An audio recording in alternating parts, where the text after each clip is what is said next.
Okay, so thanks everyone for joining us. Today we're going to be talking about the JET program. Just since I started recording, Pat had done a little pitch.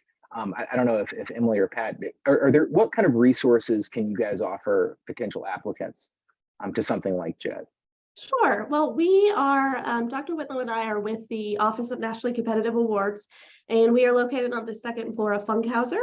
And so we are here to support you as you apply for these types of opportunities. So if you are planning to apply for JET and you'd like, feedback on your application or assistance through the process, you can reach out to us. I'll put my email in the chat a little bit later too, just to make sure that everybody was able to see it. And if you have an interest in any type of, award that's kind of similar to JET, any kind of competitive award that you're planning to apply to, or you need some help kind of identifying some things that might be of interest to you, please feel free to reach out. We're happy to help you. Awesome, thank you, Emily. And one other quick thing, Ty, if people are selected as a JET finalist, will they come to Nashville for interviews this year, or will they be on Zoom? That is to be determined. The last couple of years, we've been able to do it virtually because of the pandemic, but Tokyo is giving us every indication that they want us to do them in person. So I would think the chances are better than not that they will need to come to Nashville. So just to let those of you who in the applicant pool know, if you are selected as a finalist and are going to Nashville for the interview, should that process take place in that way, my office can help you defray some of your travel costs as well. So we can help you with a little bit of travel funding when you go to your interview. So you just need to reach out and let us know. That's why it's helpful to involve us in the process and keep us updated. So thank you. I'm sorry for interrupting again, Ty. Awesome. Thanks. And I think that's an awesome resource. So anyone who gets offered an interview, I think you should definitely take them up on that. I'm going to go ahead and share my screen now so we can jump into the general PowerPoint presentation. And like I was saying, I'm not really going to be paying attention to the chat during this call, but if anybody has a question, if you want to raise your hand, then I'll call on you to ask your question. So, and I'm sorry if there's any background music noise. I'm just giving the call from my office desk today. So I'm going to be talking about the JET program in general today and the 2023 JET application in particular. First of all, a little bit about myself. My name is Ty Evil, and I was a JET from. Okay. So the main position that we have on the JET program is the assistant language teacher position. About 90% of the folks who go on the JET program are going over as assistant language teachers. These guys are working anywhere from elementary school to senior high school. You might be at one school, you might be at a bunch of different schools. In my case, I taught at one junior high, which is Mitoyo Chugako, the one up here on the hill in the picture. I taught there 5 days a week, Monday through Friday. But then on Tuesday and Thursday afternoons, I would leave Mitoyo Chugako and go to one of the 6 elementary schools that fed into the junior high school. So in the end, I ended up being at, I guess, technically 7 different schools, even though a majority of that time was at Mitoyo Chugako. That's me at one of the elementary schools. Now, as far as what an assistant language teacher is doing, they're working alongside licensed Japanese teachers. Because there's a licensed Japanese teacher in the classroom, we're able to accept people from any major, so you don't need to have an education background, although being a competitive program, it certainly helps. And because you're there teaching English, there's not a Japanese language requirement. Now, a majority of folks who are going over there as ALTs have studied some Japanese, but every year I get to send at least a handful of folks from our region over who have no pre-existing Japanese ability. What you're actually doing in the classroom, you're there to help motivate students, to assist with lesson planning, to create perhaps some teaching materials. You're typically not there to deal with discipline. You're typically not there to deal with actual, hitting curriculum goals. You're really there just to help the licensed teachers hit those goals. Does anybody have any questions about the ALT before I kind of jump on? If so, just raise your hand and I'll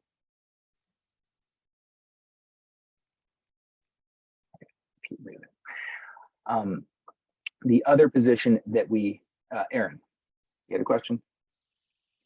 Yeah, I was just because I'm familiar with JETS and like the other programs that other countries bring or have to have other English speakers come. And Mhm. I understand that a lot of them are paid. Is this the same like ALTs? Are you gonna get into that? You probably will. About payment Yeah. and benefits? Yeah, I'll get into that in a few slides. Okay, never mind then. Any other questions before I go on about what you need to do as an ALT or anything? The other position that we have on the JET program is the CIR, Coordinator of International Relations. These folks are generally working in Japanese government offices. What they actually do in those offices can vary from one CIR position to the next. But generally speaking, there is a fair bit of translation and interpretation involved in this position. And because of that, there is a much higher bar on Japanese language ability. Again, you don't, strictly speaking, need to know Japanese to be an ALT. To be a CIR, you have to have the equivalent of the JLPT N1 or N2. You don't have to have actually taken the Japanese language proficiency test, but you need to have kind of that level of Japanese. Because of that, I won't spend a lot of time on this particular position, even though I believe that we have had at least one CIR from the University of Kentucky go on the JET program in recent years. So it could be something that's accessible to you guys. Now, there's the stuff that you're doing in the classroom. There's the stuff that you're doing in the office. And then there's also kind of that exchange element that's taking place outside of the classroom, outside of the office. On school campuses, there are things like school festivals, there are after school clubs. I'm sure a lot of you guys who are familiar with Japan are familiar with Japanese clubs. They're a bit different than here in the States.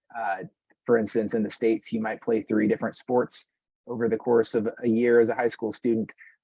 In Japan, people typically commit to a single club that they do year in and year out every season.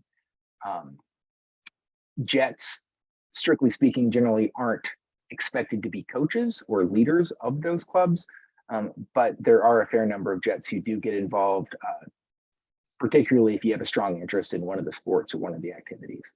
You might be able to take on a leadership role there. One of the things I did a lot when I was over there, though, was actually teach an adult English exchange club for the local community center. This was something that had been set up by one of my predecessors. So it existed before I came to Japan. In fact, my predecessor put me in contact with the club leader about a month before I got there, such that when I arrived the day after I got to my placement, someone from the club came and picked me up, took me to the local nearest city that had a hotel and a beer garden, and they had a bit of a welcome party for me. Down there at the bottom left is actually a photo from that welcome party. So this was in 2007. I'm obviously the white guy in the back in the green shirt. This was my first chance to kind of meet all of these folks. I left Japan in 2010. And honestly, I lost track of most of my students just by virtue, I think, of being a junior high and elementary school teacher. My kids are all pretty little when I left. But I have been able to keep contact with a lot of my Eikaiwa members. The last time that I came back to Japan was in 2017. My wife had never been to Japan, so brought her with me. We'd been married for about a year. We went to Mitoyo, naturally, to my old placement, and my old Eikaiwa threw a welcome back party for me, and actually framed it as a wedding party, I guess a 1-year anniversary party. So they even had like a wedding cake with our faces on it, which was surprising, but sweet. Now, when you apply to the JET program, JET is a Japanese government-run program that handles the selection, preparation of JET participants. But when you're on JET as a JET participant, you aren't employed by the JET program. You're employed by individual contracting organizations. Typically, these are either like an individual school or a school board or a prefectural government. And each of these organizations is going to be a little different, is going to have their own unique expectations and requirements. And so you'll find some variation between the contracts that different jets get. The things that are overall uniform across the jet experience, though, are that you're going over on a 12-month commitment. So you'd be starting the program in the summer, you'd be committing for 12 months through the following summer. But if you're doing a good job, if you like the work, if you like staying over there and they like having you, then there's typically the opportunity to recontract year on year for up to 5 total years. Pre-pandemic, at least looking at the numbers, it looked like around 80% of jets did sign up for a second year. Around 60% of jets signed up for a third year. But by the time you get to that 5th year, you're down around 10 or 15% of the jets were still there. So I think there's a lot of satisfaction with the program. A lot of people, most people are choosing to stay a second and even a third year. But after that, most jet participants are ready to move on to whatever life holds in store next. You're working 35 hours a week, which is great. You're not having to, you're not having to sit at work all day, all night. You're able to get out. You have a lot of free time to go explore your town, to go explore your region, to get involved with different cultural activities. I know several jets who are taking online like master's courses and things like that. While on the program, I know a lot of folks who really devote a lot of time to studying Japanese while they're over there to get the JLPT in1, for instance. So you do have a lot of extra time on your hands outside of work. What's more, that 35 hours a week, that's time that you spend at work, not time that you spend in front of students in a classroom. There are a lot of kind of private companies that hire people to go over and teach more Eikaiwa and Juku style schools. And typically with those, you're getting paid based on the actual time that you spend in front of students. As a jet, it's just your average work week. And in any given day, you may only teach 2, 3, 4 classes. So you have a lot of that time is at your desk in the teacher's room where you can be preparing for future classes. You're working normal school days, Monday through Friday, which is also nice. That means you get nights and weekends off. A lot of, again, some of those private programs have you working nights and weekends. They'll give you like a Tuesday and a Wednesday off, for instance.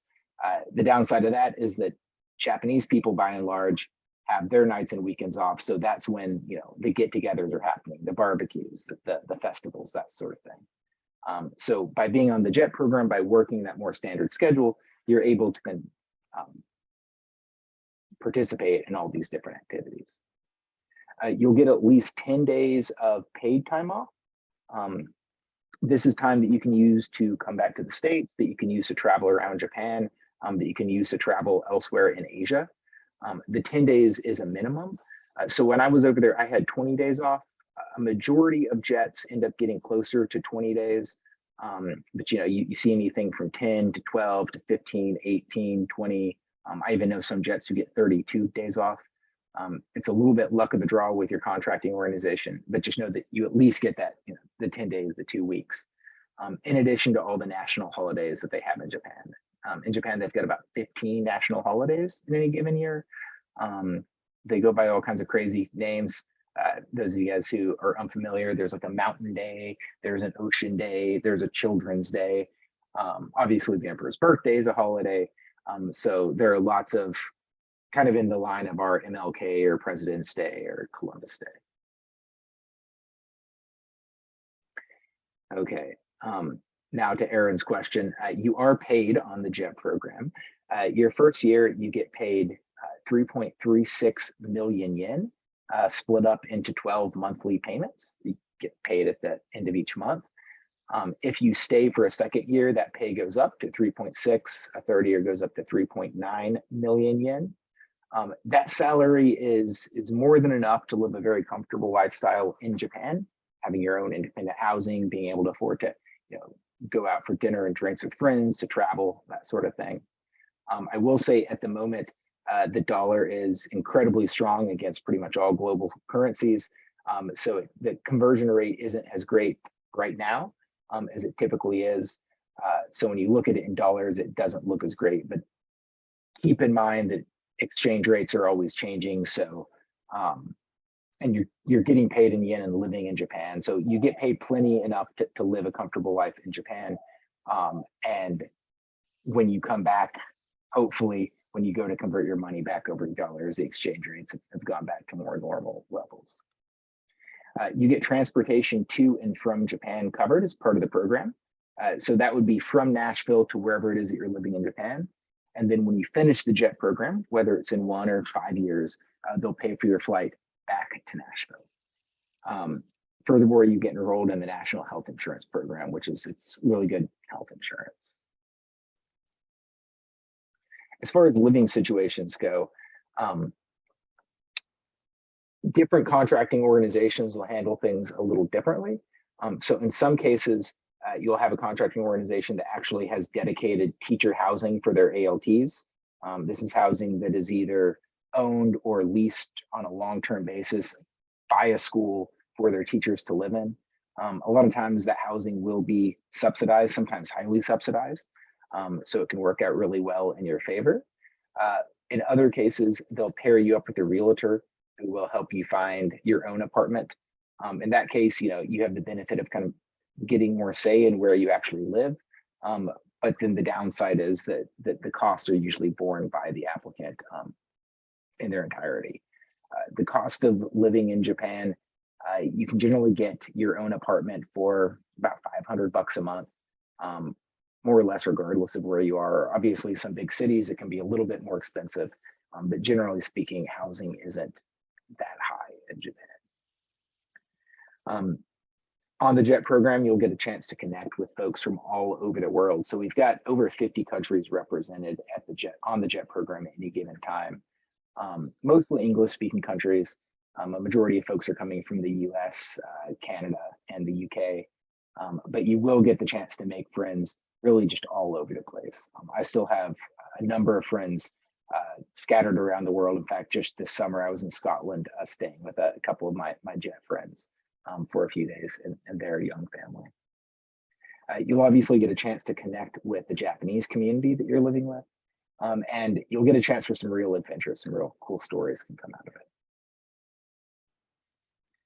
When it comes to placements, a majority of folks are getting placed in smaller towns and cities, but we do have placements in big cities like Tokyo as well.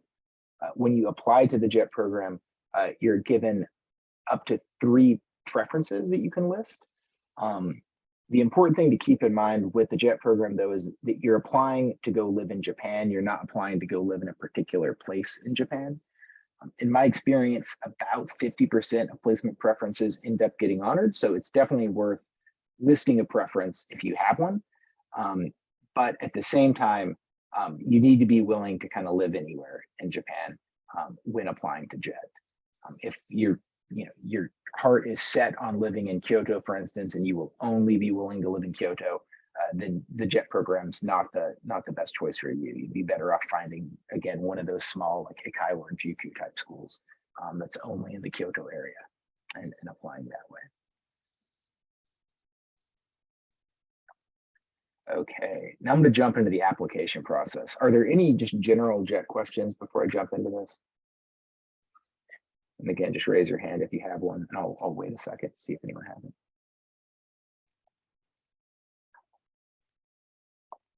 Okay.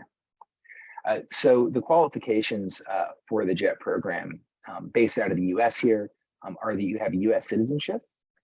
If anyone on this call does not have US citizenship, again, we've got a lot of countries represented, but you would just need to apply through the Japanese embassy in your country of citizenship. You'll also need a bachelor's degree before getting the visa to go on JET. So folks leave in July, get their visas in July to go on JET. So they're asking that you have your visa, your degree by late June of the year that you would start. That means anyone who has already graduated or is set to get their degree by early summer this year in 2023, then you can go ahead and apply for the JET program right now if you'd like. If you're an underclassman, if you've got a couple of years before you graduate, the program stays fairly similar from year to year. So everything I'm saying now is almost certainly going to be true in a couple of years' time, but you'll just need to wait to apply until your senior year. The other requirements, I guess, good mental and physical health. Generally speaking, what that means is that if you're seeing a doctor for anything, if you're taking medication, there's a physician's form as part of the application that the doctor needs to fill out, and they need to attest that, in their professional opinion, you're healthy enough to go live over in Japan. Several other things that really don't apply to most people. I think the only other one that I want to highlight is a strong interest in Japan and Japanese culture. And this comes through in your experiences, in the statement of purpose, kind of the cover letter that you write for the application. Any of you who are taking Japanese, it should be fairly easy for you to demonstrate this interest in Japan and Japanese culture. If anyone on the call isn't taking Japanese, again, that's fine. I was an Italian minor in college, but you need to find some way to demonstrate that interest in the culture, whether it be by getting involved with like a Japan-related club, perhaps participating in some Japanese events, some festivals, that sort of thing.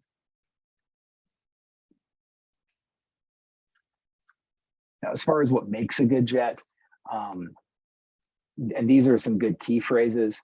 I always like to point out, if anyone's planning to apply, feel free to take a quick screenshot or jot some of these key phrases down. They're good to drop into your application. Adaptable, patient, flexible, good sense of humor, creative. I think it all makes sense when you consider what the JET program is. We're taking people from all over the world, we're moving them to Japan. So you're going to need to be able to adapt to new cultures. You're going to need to be able to be flexible and patient, because you're going to be in classrooms. Every classroom is going to be different. Every kid's going to be different. Every teacher that you work with is going to be different. Good sense of humor, creative. Again, that passion for education and cross-cultural exchange should be obvious from an exchange and teaching program. A genuine interest in Japan and Japanese culture as well. Any questions here before I jump on?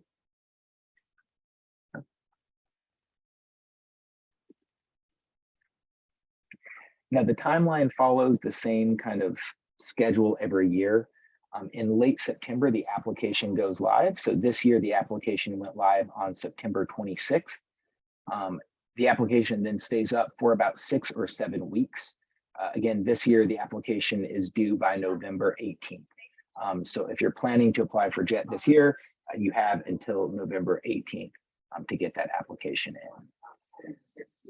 Once you've submitted your application, you'll need to wait for a little while. They'll do the initial application screening. That takes place in November and December. Only about 50% of applicants to the JET program actually get invited to an interview.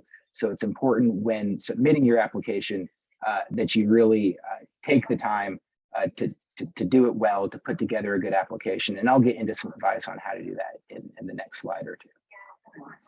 You'll find out in January.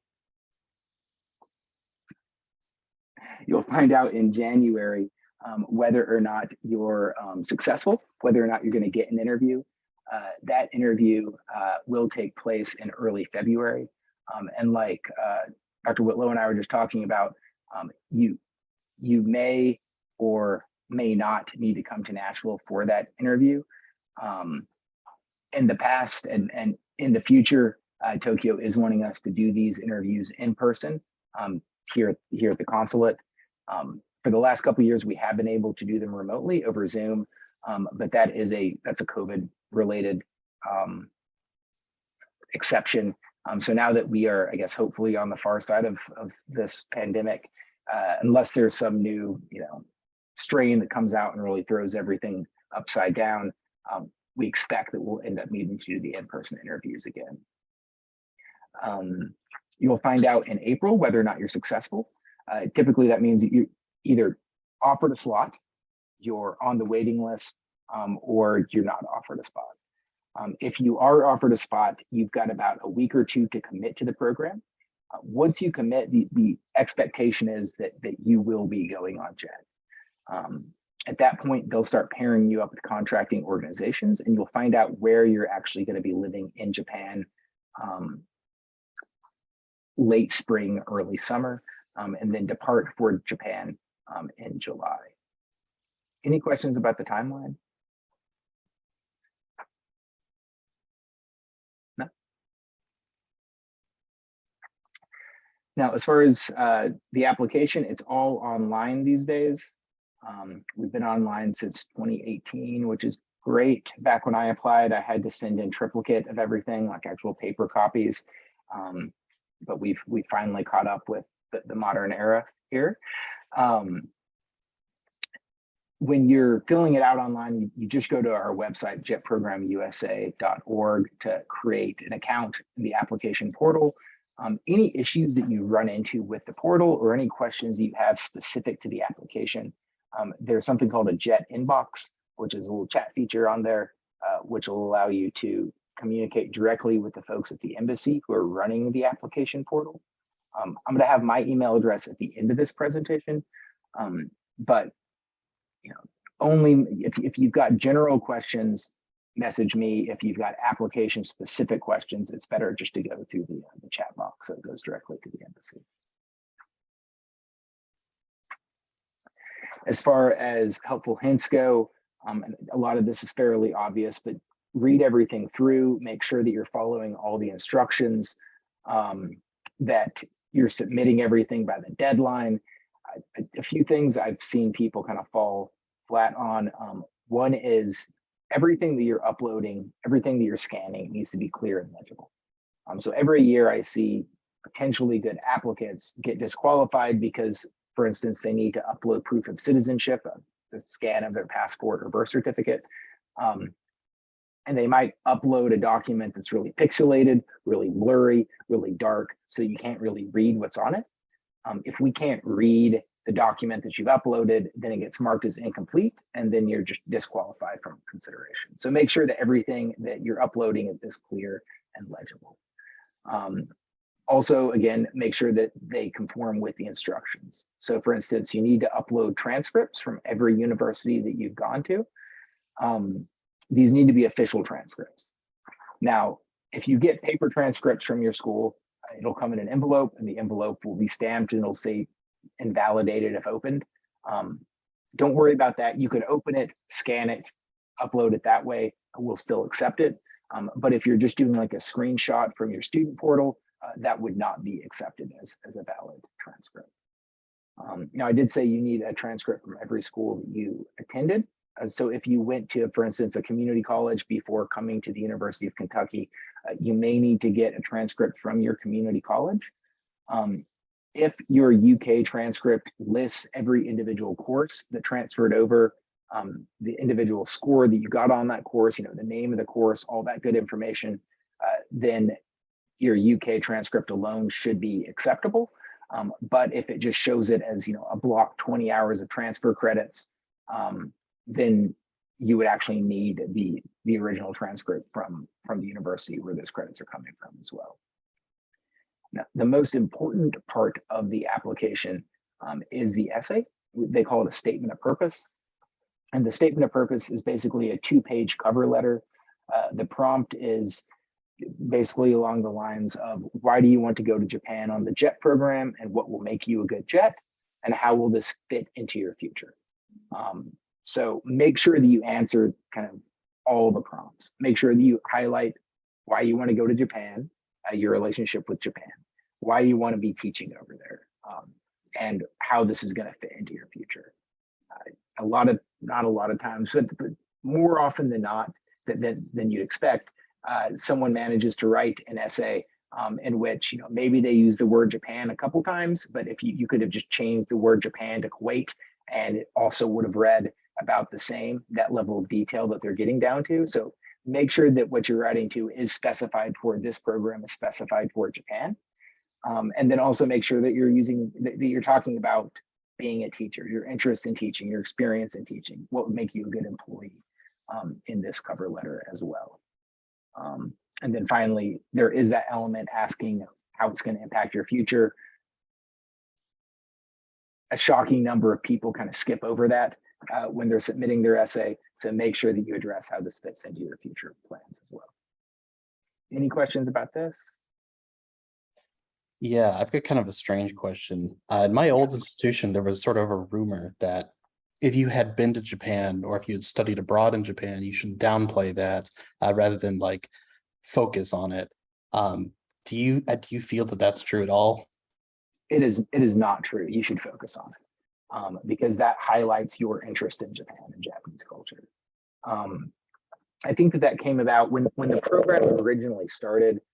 There was more of an emphasis on bringing folks over with limited Japanese experience, little limited Japan experience, with the idea that that's a bigger bang for your buck on the soft diplomacy. You're bringing someone who doesn't know about Japan to Japan, so they'll learn about it. Whereas if you've got someone who's spent some time in Japan, they already know about it. That makes sense. Yeah, that was what I understood the argument to be, was like they're looking for a really, really, really American person. They don't want somebody who's already been there and loves it and knows everything about it. Yeah, over time, particularly I think about 10, 15 years ago, there was more of a shift to where they started putting more emphasis on folks who already knew some Japanese, who have that strong interest in Japan. It was kind of a subtle shift, but we do find that most folks who are going over there, have taken a bit of Japanese and have that strong interest in Japan. So definitely highlight that on the application if it applies to you. Any other questions? Looks like Logan has one. Logan, go ahead. Yeah, going back to transcripts, what if you had AP credit from high school that transferred and it's on your transcript? Would that complicate anything at all? No, it shouldn't. So it'll list as an AP credit that transfers and you'll be fine there. You don't need to get like a transcript from your high school or anything. All right, thanks. Yeah.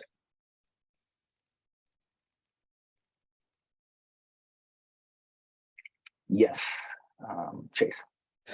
Yeah, another question. This one's about letters of recommendation, because I saw that that was on the requirements list.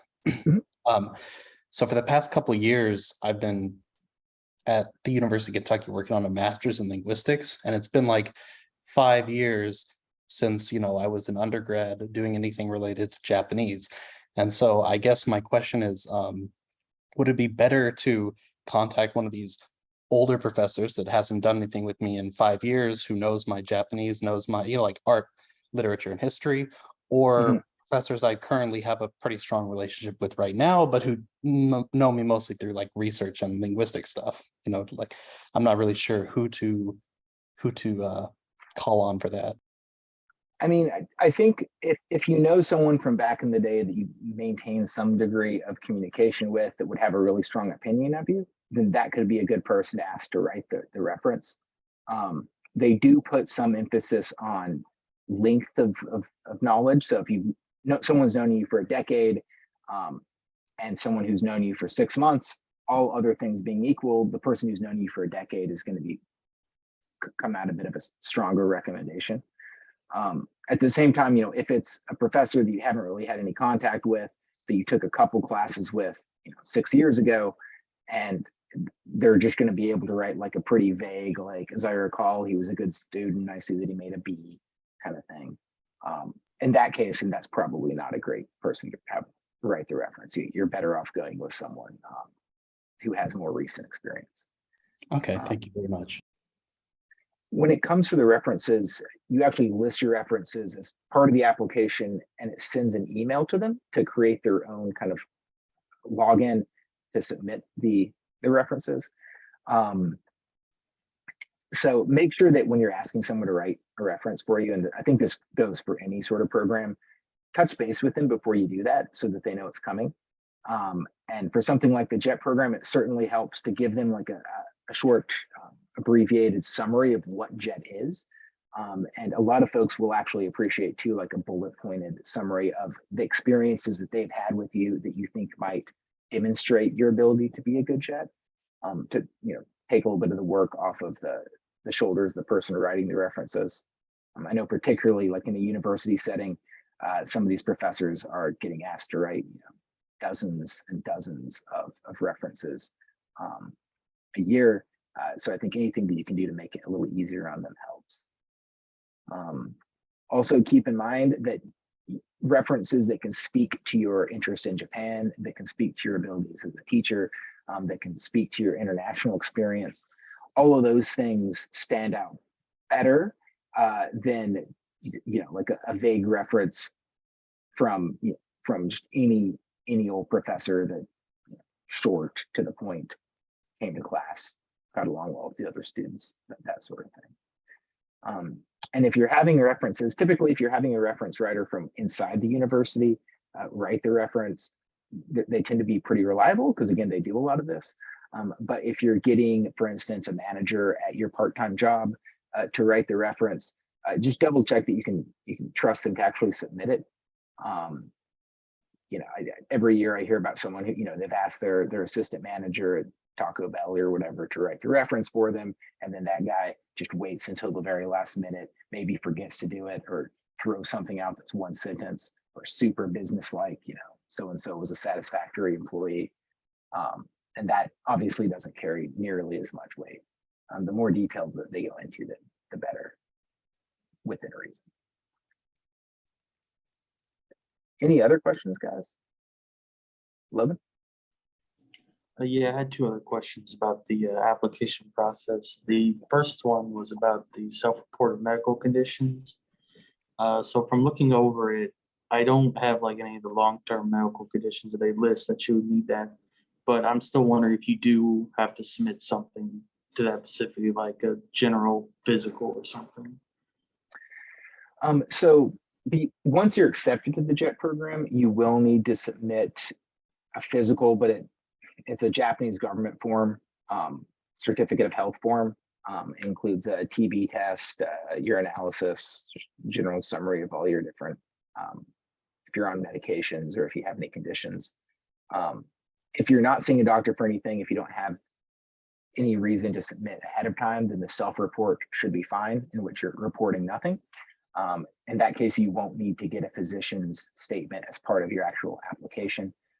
But just make sure that you're being honest, because I have had it where someone doesn't report something during the application, they get accepted, and then when they turn in their certificate of health, it like flags something, they taking treatment for depression. It was like, well, that wasn't on the initial application, and we run into a lot of trouble that we could have just avoided if they just declared it and gotten that physician statement. So.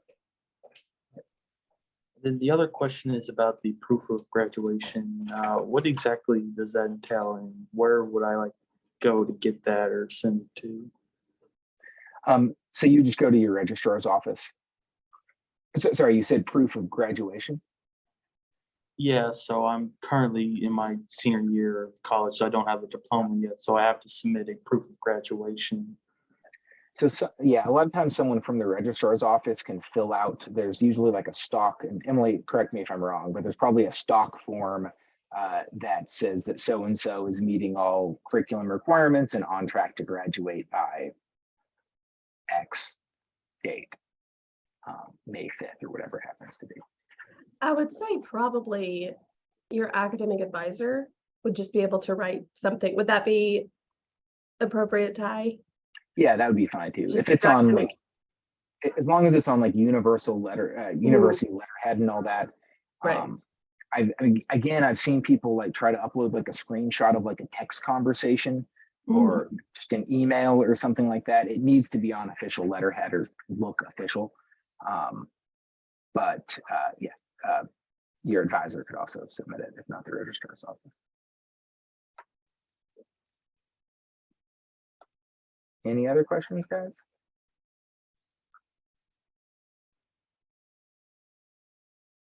Okay. This slide just shows part of our group that left this summer. Every year we get to send typically between 50 and 80 people out of the Nashville consulate over on the JET program.